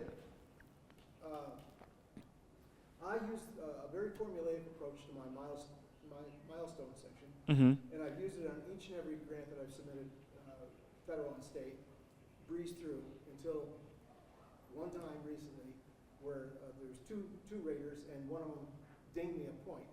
And it's been a cookie cutter that I've used on and on and on and on. And I guess I understand that there's multiple graders and there's some subjectivity. But I believe that probably cost me the grant. Potentially. So let me get into that. Let me get into a little more. So yes, we have multiple scores, right? We have us and grants that score. We have another unit. It's not tied to us a score for the subjective objectivity. Then, with that being said, we compare the scores. And for any section, if there's any variance of 2 or more points, we have to remediate that. That's too much of a variance. Oh, so you're a referee? To a certain extent. And we'll meet, we'll sit down, and we'll talk. Now, think about, we had 1,600 proposals, 1,400 of those were eligible, which means the others were ineligible. Think about the amount of time that takes. You have hey, on an application 1,127 on section 3 and 5, there's a difference between these two scores, these two groups that scored of 2 or more. Well, why is that? Explain. So we have to sit down, we have to talk, we have to go over it, look at it again, and figure out how to remediate that score. That's too much of a variance. Right, but But that may cost, but the 1 point, with 1 point, yeah. That's not going to be reviewed. And the reason I But with that being said, so just going to have to cut you off, and then we're taking an average after. Because we have, 2 sets of scores. Sure. Then we're taking an average, and that's going to be the final scores. So if you notice, people who have received denial letters in the past, we'll have a breakdown of the score. There'll be 2, and then there's an average at the end. So we're averaging the scores out from both. This is why it's too much of it. We're remediating any scores with every individual application, every individual section that has a variance, a range of 2 or more, because that's too big, and that could potentially hurt. You know, I mean, average. That's a point. Average when you know the difference between a point when if it's 1 or less is 0.5. So, and imagine that to 1,400 plus proposals that could be variances of 2 or more on multiple different sections of the one application. That's why it takes a long time sometimes. But we're doing our best to make sure that we're. Okay, so we're doing our best to make sure, one, we're being objective, we're being fair, and we're also mitigating against cases that will negatively. I mean, look, sometimes your proposal's right at the cusp and may not be awarded. But we want to decrease the amount of times that's on us, and it's something that can change. And if scores can change, or we just don't want scores to be the reason why. And we're very open in the front. We consult legal, like I can get into the whole thing about that. But that's why if there's a score variance between the 2 groups that are scoring of 2 or more, we're remediating.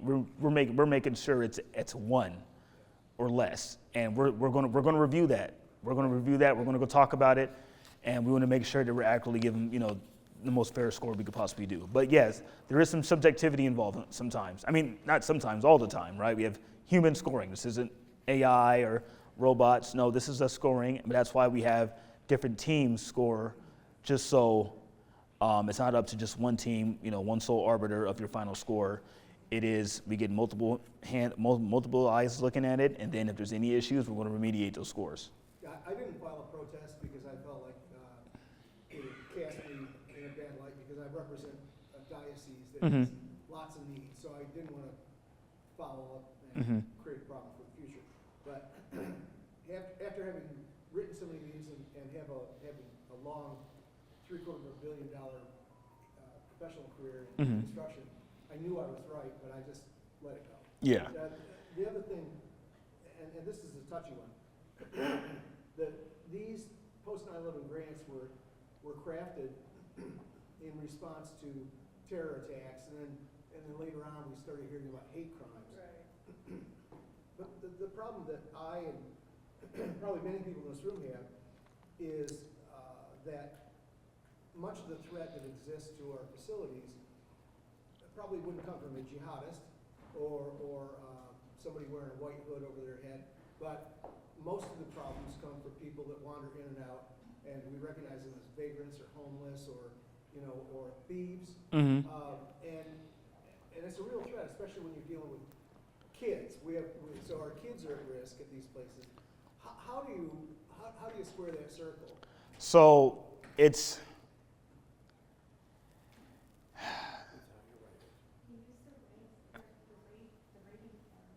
So so it's kind of hard to explain. We use the rate. I mean, it's not like I can't talk about it. Just know that we understand our populations. We understand California, and you need the unique. Not everything is a violent terrorist attack. We understand the elements of California. We understand what these organizations deal with. We deal with it. Sometimes the same thing as well. That understanding would not be used as an exclusion. It would be No. more as an inclusion. Yeah, inclusion. Everything is weighted equally. Yeah, it's not just religious violence or terrorism. It's not just that. It's everything, because risks are risk. Do the organizations which did receive the award, did they tend to be in a certain range of points, like they were all 47, 48, or they all 46? It depends on the grant. It depends on the year. It varies. Sometimes it's like the difference of like 4 points, if that. Sometimes it's 5. Sometimes it's 3, and we're getting the 0.5s. It just depends. It depends on the quality of the proposals. Depends on how many proposals. I got blown up on a half a point once. Yeah, and every year this increases. When I first started, it was FY19. I think the funding was $5 million, maybe even less. Now it's 80. I think it was 7. Yeah, now it's 80. Yeah, it's just important for all documentation to be complete, like complete as much as possible, and like for the answers to be responded to, because we're really looking at the rate sheet That was and his, correct? looking back. Yeah, this is this All one. right. We've got a lot, but I can do these if you want. Okay. So when will the PowerPoint be released? So it should be either today or within a couple of days. Can any VA format be used? We could use version 1025 and version 0623. So It has to come from Cal OER versions of those, nothing else. how do you find your scores? So if we need to improve. So towards the end of, like, once we award, like we do the award, we also do the denial. So you get a letter, and in that letter it shows the score. So you could take those scores, review your application, use the rubric. It's on the RFP, the request for proposal, and you could use that to like take a look. You could, if you feel like the score is not, you know, you need a justification or something, you could submit an appeal for that, and we can explain, you know, why it was denied and why, what, as far as a reason why it was denied. You want to hold this as you're doing it? Oh, yeah. If a company used, is it still, can use it for, why not? If, is it for training? If a company uses funds for VA, is it still can't use for, why not? For VAs, Whose question is this? yeah. If you pay for a VA, Yeah, it used to be that you could not use that same company for training purposes. yes, that's still the case. And can I ask why? So organizations, yeah, it's kind of a conflict of interest. They assisted you with your so they assisted you with identifying your vulnerabilities. They then cannot benefit from the grant award, which if you're using them for their services, they are benefiting the grant award. It's essentially double dipping. They helped you to get the grant. Hey, you know, we're assisting you to get the grant program or give you a better chance. Now, when you are awarded, use us for your services, or you use us as a contractor or a vendor, wherever it may be. It's just a conflict of interest, and that's really that's in the budget language as well. So that's law. I'm simply saying, or yeah, for us. So and this that's kind of everything for the CSNHP. We are implementing a grant program that is in the budget, and there's very particular parameters on how it needs to be implemented. So when Assemblymember Gabriel, when that legislation was crafted, it said, hey, here's what allocating funds to help with eligible nonprofits, and here's how and here are how those funds will be utilized. Here are the do's and here are the don'ts, and we're simply executing.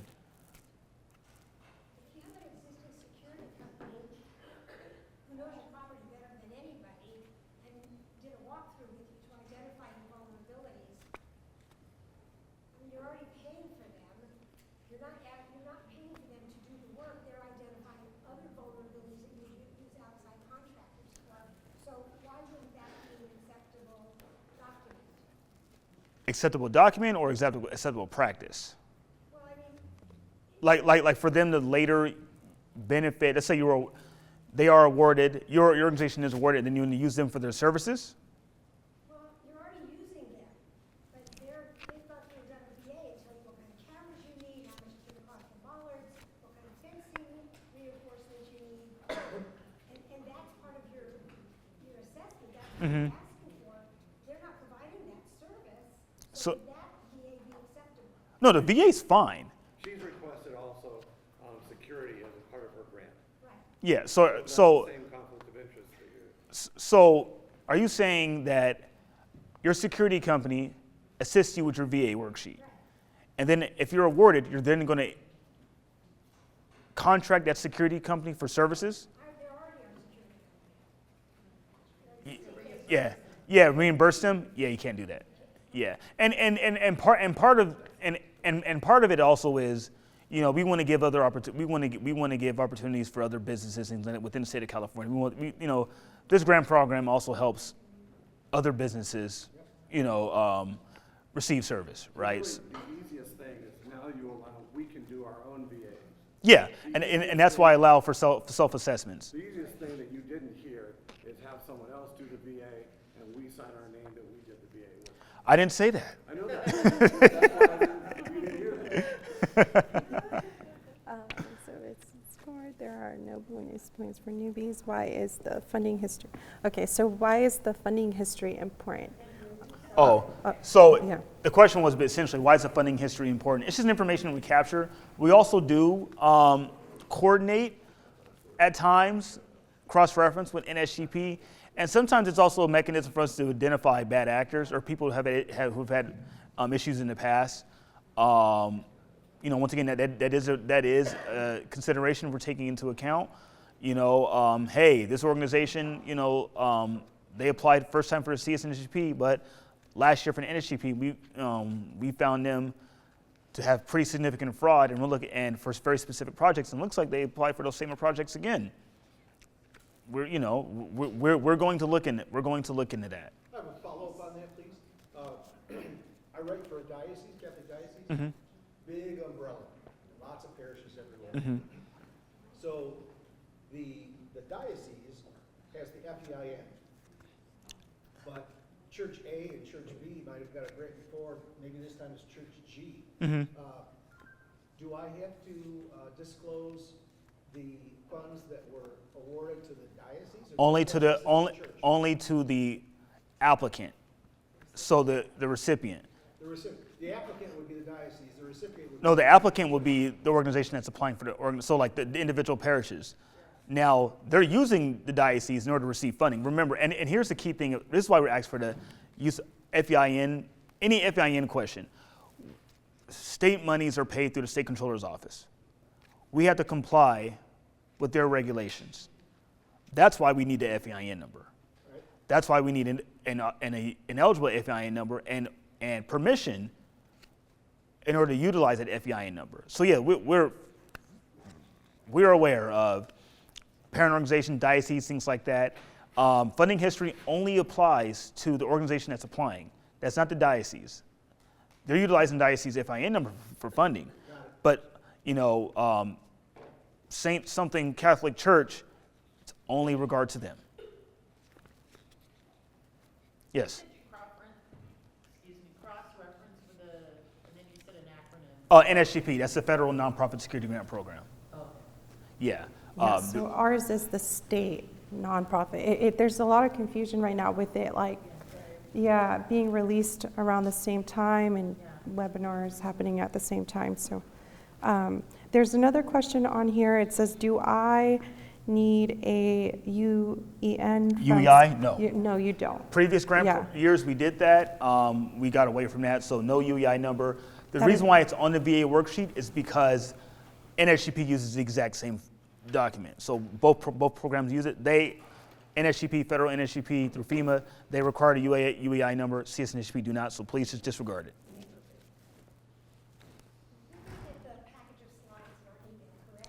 Not in email. What we will do is once they're posted on our website, we could probably send a memo out to everybody to go ahead and access that. So they can access the application directly from the...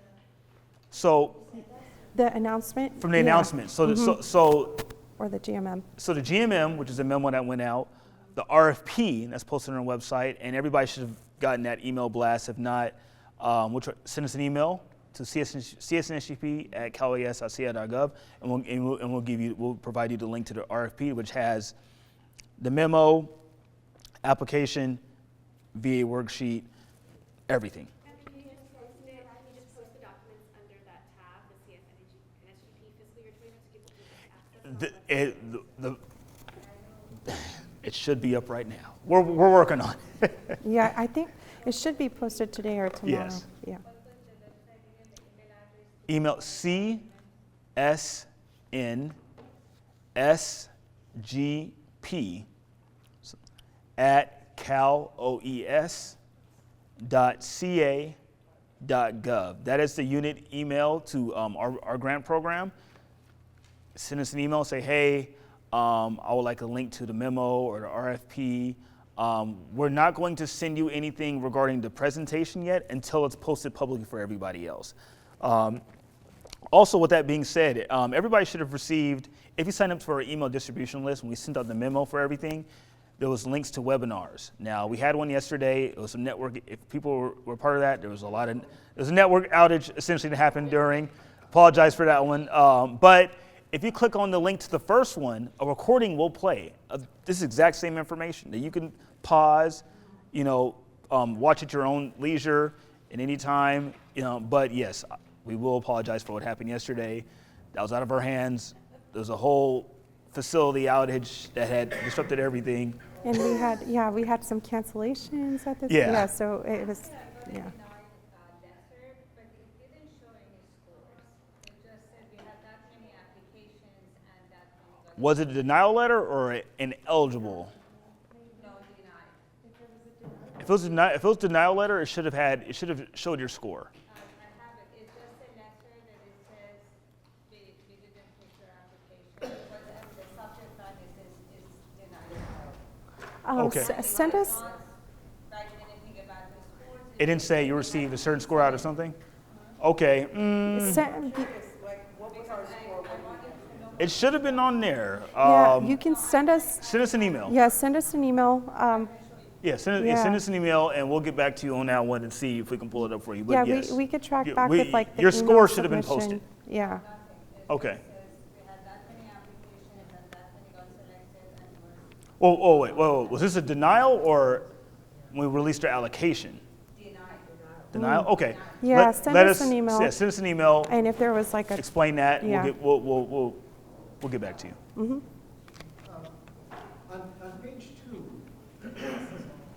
there's a whole lot of blanks for listing organizations. That's for the SS applicants. You read my mind.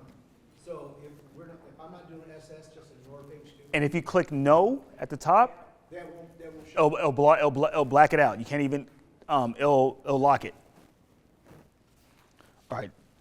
So it says, how long must a nonprofit organization have been in operation to be eligible to apply? They have to be eligible at the moment in time. They have to be in operation when they submit that proposal. You could be brand new. Now, I would argue that may limit you in some of the questions you may have to answer, that you're capturing. But with that being said, there is no time limit. There is no, you could be brand new. All right, next question. Since it's a reimbursement-based grant, what is the allowable timeframe for claiming expenditures? So you have to wait. So you'll initially, if awarded, you get the initial award letter, but it's until you get the second award letter and everything has been approved, that's when you can start requesting for reimbursements, and they have to be within that period of performance. Yeah. So any allowable costs have to have occurred within the performance period, point blank. Now, if you're an award, for FY25, we're going to be in the new GCS system. But with that being said, I'm not going to say that. But with that being said, yes, it's reimbursement based. You're not able to utilize funding. You're not able to draw down your award until after in GCS you receive what is the second award letter or grant subaward executed. Before second award letter, now the GCS, it's the same thing, but grant subaward executed, and then after that you can then start drawing down your award. So you apply, you're awarded. We're asking for additional documentation and verifications, mainly to make sure your organization, you sign agreements, you have to make sure your organization, providing documentation that legitimizes it, make sure State Controller's Office on our end confirms everything because they're the ones who are sending out reimbursements. And then once all that's cleared, then you're able to utilize your grant award and draw down by submitting, we call it previously cash requests, submitting documentation showing, invoices, proof of payment, work, procurement. You went through our 2 CFR, which is our procurement guidelines, Once all that's cleared, then you can go ahead and receive your payment, which takes some time to actually get mailed to you. Not electronic mail. Why'd you dump the workbook? I just got my stroke together on that workbook. Me too. That's above my. No, GCS drive me crazy. It's above my. Somebody had a good idea. Yeah, and with the amount of increase of like applications that we've received over, it's just like we have to get into this. They're new trying to do system. a centralized system Yeah, for because everything now. even That's our just the state of current California. systems do not have that is. capacity. Eventually, you look at the workbook, and you can almost. Yeah. But then this thing here is a mystery. Trust me. I'm not sure if you were first or you were, but go ahead with your. It was my question, I couldn't explain it well. My question was, how is the lower budget time frame to go backward for the reimbursement? Only within the performance period. Let's say we placed security gates or arranged with security company back in 2023. Performance period. March 1st, 2026 through December 31st, 2027. Has to be within that time frame. Yeah. And then your question? Uh-huh. Oh. So I've already paid for something, but the installation might not occur until that time. Everything needs to happen within the performance period. So like for example, if we see a proof of payment or an invoice that happened prior, it's unallowable. Everything needs to happen within the performance period. Or after the. Before or after. Yeah. When do you anticipate that the scores are going to come out? Well, I cannot give you an answer on that. This is Yeah. another question. Is it going to be after March 1st? Do you anticipate? It typically is announced after the beginning of the performance period. We're trying to get close to that date as possible. Look, we try our best. That's best. How many fires you have? Yes, fires. Go ahead with your question. It could be priorities of the states. Remember it has to be accepted by our. Yeah. We can send up, hey, here's what we want. It could be our director may not sign off on it. State of California may have other issues, may have other priorities. But we do our best to trust us. We know. We're working on weekends to get this knocked out. So effective March 1st, we can gamble. Yes, because you're within the performance period. So, but yes. So what he said is effective March 1st, you can use that. I'm gonna use the word gamble. But yes. Can you just talk a little bit about proprietary systems? If something is only being done by one company, in terms of bids? So we want. Like, is it something we can put on the application that it, like, I don't know, I mean, you can put it on an application. We're not going to consider that until potentially. portion work then because it's only that one company that knows what we're wanting? So that does happen from time to time. If awarded, and let's say there's examples that, hey, we have a very specific project that really only one organization does, you can submit justification as to why only that organization can do it. That'll be in the standard insurances, or not standard insurances, state program guidance, but that's privy to awarded organizations. That does come into play. We understand that, hey, there's some things you can't find competitive bids for. Only one company does, or one vendor does. We'll take that consideration. There's ways to justify that. On your new requirements this cycle, one of them is some kind of a declaration relative to if you have a multi-level or dual usage. If we don't have that, It doesn't apply to you. pardon me, sir? If you don't have that, if that doesn't apply to you, you do not need to submit it.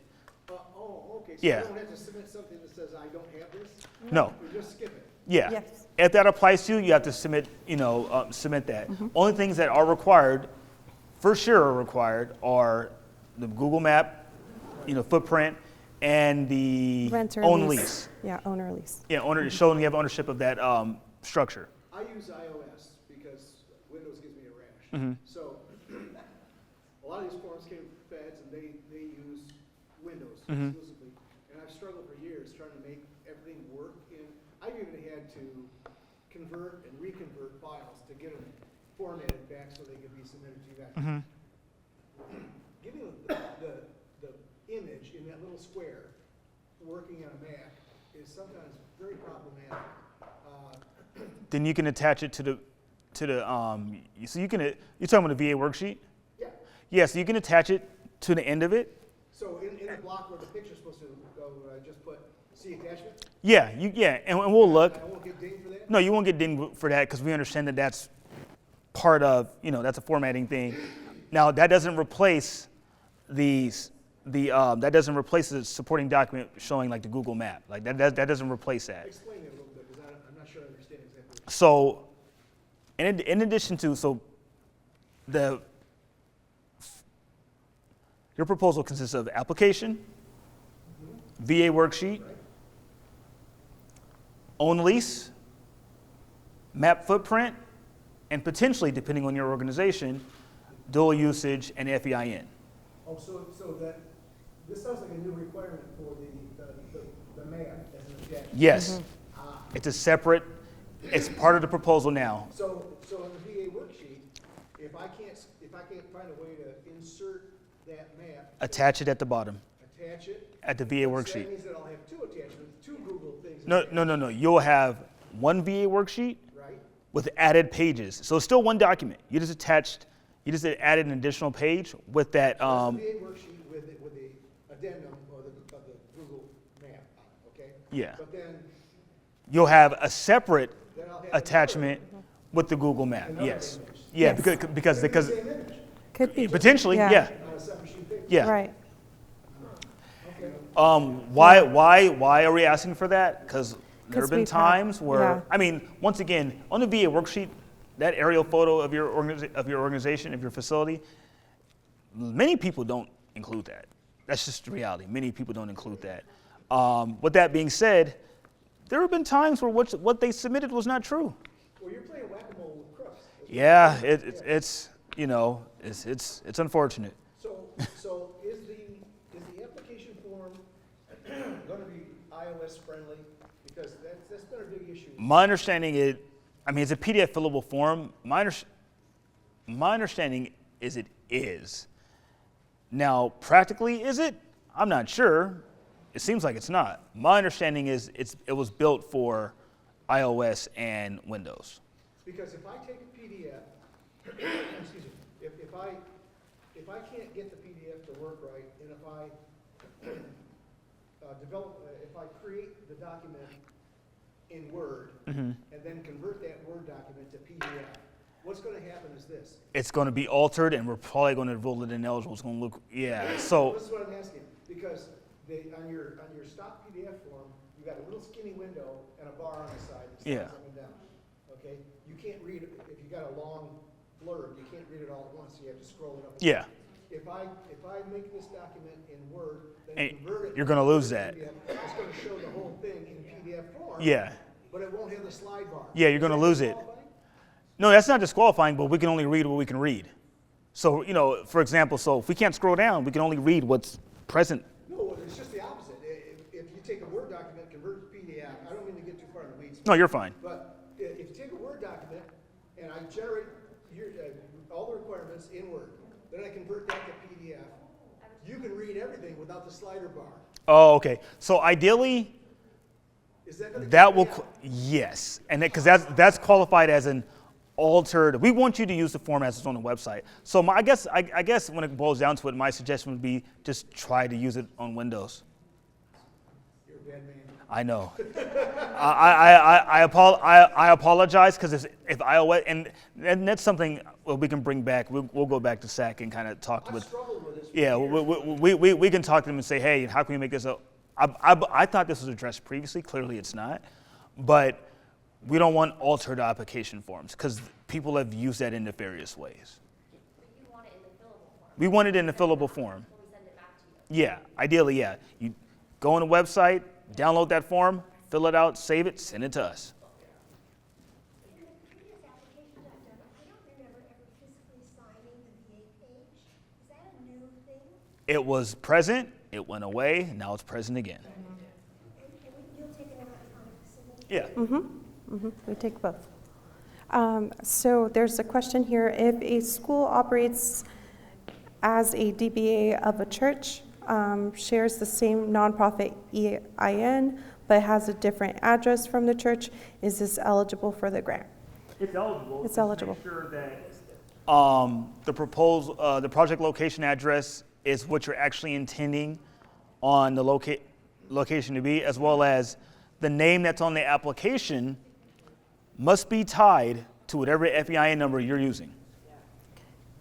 Yeah, and with that, make sure it, confirm if it's under that parent-child situation. If it's using the FEIN number, you more than likely will need the parent-child letter. And for SS support services, if a nonprofit organization applies for a school that shares the same EIN of a church, will it be eligible for the funding? Applies first. Yes. It's an individual entity. It just shares the FEIN number. There are many organizations, many different separate organizations. They may be connected, but they all share the same FEIN number. If it's a different location, then it would be eligible. And also, if you're applying for SS, you're not applying for individual. If we see that you applied for both are wiped out. But in that sense, since it shares the FEIN number as like the overall organization or church, but it's like a different physical location, as a relationship, but it's still not that church applying, it's its own separate thing. So we see this a lot, right? An organization, a church will submit an application, one broad organization, but hey, we want to use two different locations. What are those locations? The chapel and like the main office. One organization, two different locations, sometimes even on the same complex. But they're two physical locations. You can't do that. Now that counts as two separate locations. You cannot apply for a third. But that does count. Or it's like, or you're an organization, but you have a location here and you have a location, in the next zip code. That's the same thing, same organization, two different locations, you can apply. Yeah, that's fine. Yes. So you can apply to two separate locations in two different ways. You can apply it as actual two separate locations where it's like, hey, this location's here and this location's on West 55th Street and this location's on East St. Mark's. Awesome. Or you can say, hey, we have campus format. Like this is all Pierce College. But if Pierce wants to say, hey, we want to use one location for this building and another location for a building across campus, they can do that. They'll have to submit a VA for this building and a proposal for this building and a VA and proposal, an application and a whole complete proposal for that building. So same, two separate. Has to be two separate, like physical, and we'll look. We'll check. There's some times where that's not the case, and we'll ask questions, but it has to be two separate facilities. Same address, same campus. That happens. That's two ways. That's two ways that happens.